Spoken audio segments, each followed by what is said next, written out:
आज तुम्ही उमेदवारीचा अर्ज दाखल केलाय शिवसेनेकडून, कसं वाटतंय? काय आज जनतेच्या आग्रहास्तव आज उमेदवारी अर्ज मी दाखल केला आहे. बाकीची आज जी काय बरेच दिवस झालं स्वर्गीय लोकनेते मोहन काका भोसले यांची जी काय अपुरी विकास कामे राहिलेत त्यासाठी उमेदवारी आज जनतेच्या ह्याच्यासाठी दाखल केली. काय प्रश्न आहेत आपल्या मतदारसंघामध्ये जे की तुम्ही सोडवचाल? आज बऱ्यापैकी बघायला गेलं तर आज पश्चिम भागामध्ये असू द्या तालुक्यामध्ये असू द्या बऱ्यापैकी आज बरेच कामं आहेत, काही कामं झालेत.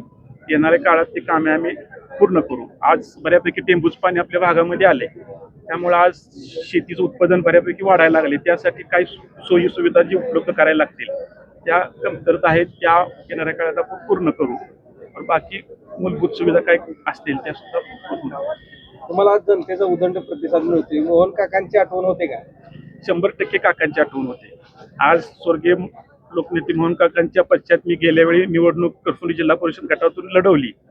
थोडक्या मतात माझा पराभव झाला आणि आज जनतेच्या आग्रहास्तवच मी ही निवडणूक पुन्हाही लढवत आहे. काकांचे राहिलेला जी काय आहे तो भरून काढण्यासाठी. काकांचं काय स्वप्न होतं जे तुम्ही आता पूर्ण कराल?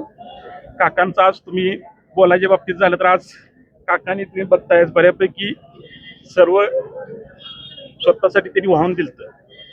आज बरीच कामं अजून महाग आहेत, ते आम्ही येणाऱ्या काळात आज सुहास भैया असतील, अध्यक्ष तानाजी पाटील असतील व सर्व जिल्ह्याची टीम असेल त्यांच्या बाबतीत आम्ही ती नक्कीच पूर्ण करू. जनतेला काय आव्हान कराल?